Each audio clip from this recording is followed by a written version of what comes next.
Hey guys, this is Donald. I wanted to talk to you guys about managing remote teams, right? Over the years, I have interviewed and hired over 1,000 people. I probably interviewed somewhere between 5,000 and 10,000 people across my sales management, and entrepreneurial career, which had meant, over 20 different companies started having at least one employee. And I personally, through my own company, employed well over 500 different people. And so with that in mind, almost half of them have been remote. And so I've employed in 12 different countries so far: Bolivia, Peru, Mexico, Honduras, 2 countries in Africa, 3 countries in Europe, and 2 countries in Asia. And so at this point, I have some experience with not only domestic as well as international. And all of it was remote. I had to think about that for a second. But the nice thing is that whether the person is domestic or international, if they're a remote employee and not in the office, and I've also, especially in my corporate career, had, in-office employees that I was managing up to 100 people at a time.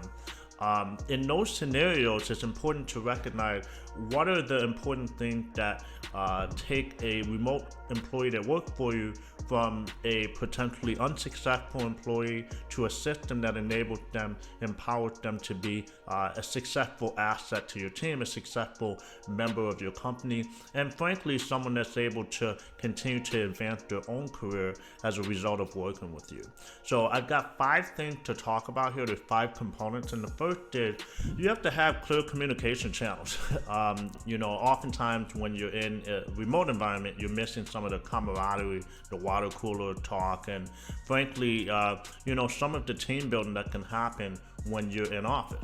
But you can still get that, right? The first is, making sure that you have a place for sort of fun chatting, as well as for the more important factor, which is information flow. In a on-premise in an office as well as off-premise situation, one of the things that really starts to handcuff a growing company, especially as it gets more established and mature with multiple departments and multiple teams within the organization, information flow, it almost slows to a crawl sometimes if you don't set clear communication channels.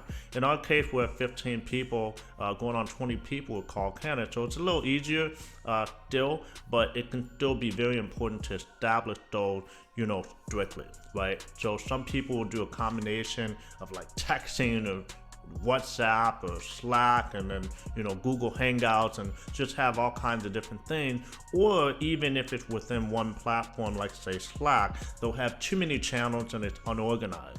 So not only do you want to have the specific platform selected and enforced, frankly, make sure you have very clear guidelines as to on what places in Slack cases channels, what parts, what channel do you use, what topics, what conversations, whatever that are set, do you use to talk about specific things. If anyone on the team ventures outside of that particular spot for a particular topic or a particular thing, they must be corrected on that at all times. Eventually the whole team will get it. And then also when it comes to important announcements, there needs to be a couple places. We typically do email as well as some important announcement thing, and every single person on the team that it pertains to, whether that's organization-wide or team-wide, had to acknowledge it. Okay, and every now and then you might get people that acknowledge it but still didn't read it, but at least at that point you have some acknowledgement as well as some accountability that can be put in place because that person has said that they have read it and acknowledged it, right? And so if you set that goes a long way towards your goal in terms of making sure everyone's on the same page and is aware of the many things that are constantly changing in your business. So number 2 is setting clear expectations and guidelines, right? Sometimes when people work remotely, especially when they're working from home, they tend to get a little lackadaisical, right? No one's in front of them, no one's on, leaning over their shoulder. And one of the best things about working for yourself as well as working from home in general is, hey, no one's looking over my shoulder. The worst thing is also, hey, no one's looking over my shoulder. And so I like to, one, employ people where it doesn't seem like we're going to be looking over their shoulder or we have to. If it's clearly someone that needs that, in the office structure, and there's just no way they're going to fit in a remote environment and still remain accountable, and a little bit of a self-starter, someone that just comes in and does what they're supposed to do without someone babysitting them. If that's not the case for one of your people, let them go. Right? So make sure that you have people that can even adhere to whatever you're doing regardless. But systems are extremely important when it comes to remote workforces. And so when you set those clear expectations and guidelines, don't allow the team, and that includes your managers, right? People managing people, to veer off course in terms of, okay, we say there's a deadline for something, it hasn't been completed. Oh, it's not a big deal because it's not hurting the company. It is a big deal, right?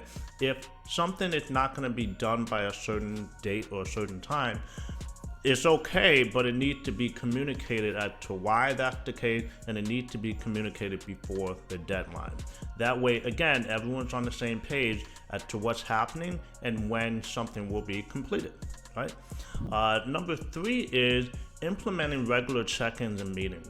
I try not to be someone that is too meeting heavy, right? But one of the things that I try to do each month is have a one-on-one with every single member of my team. That's the best way for me to sort of have a pulse on what's going on, right? Some people aren't very outspoken in a group format, but frankly, if they feel comfortable in general, they can at least talk to you, they can talk to someone, because hopefully you fostered that environment. And anyone that's a decent employee worth their salt on your team, it's gonna have some feedback. You want to take that feedback in and use it to better your company, and you can't do that without setting aside those time. And obviously, that pertains to more than just feedback. That can also come to things like, statuses of project or statuses of a specific client. It's the type of thing that can allow less things to fall through the cracks, and for me, it's something that allows me to see, more of my blind spots before they become a problem. Okay. Number 4 is utilizing project management tools. Project management tools tend to be a bane for me. With Vicky Virtual, I tried everything. I really didn't like anything until we finally settled on Monday. Monday was great, and what I try to do is be the first person on the team to use something and integrate it into my day-to-day life, and then we start to push that out to the rest of the team, managers on down. But the point is that you gotta have something. There can be too many things, even in a simple company like a call center or even a cleaning company or something. You have to have something that organizes everything, because that's the easiest way for everyone to see who is accountable for what, and also just sort of keep track. If there's people that are falling off and not doing what they're supposed to do, it's obvious to them always. It's obvious to the manager, and it can also be obvious to other people. So it's something that, instead of having a toxic work environment where someone's yelling all the time about someone screwing up, everyone can very clearly see who's not doing what they're supposed to do, because you have these systems in place to, basically show who's getting their work done on time and who isn't. And so when it comes time to let go of that person, you have a lot more of a leg or foundation to stand on. And then also on the other side, on the positive note, you can see who's crushing it, you can see who's killing it, and that type of thing can, in the right environment, can foster a little bit of friendly competitiveness, right? Like, oh, this person's getting it done, I want to get it done, right? That type of thing can really help your company push forward and grow through a little bit of a gamification sort of effect.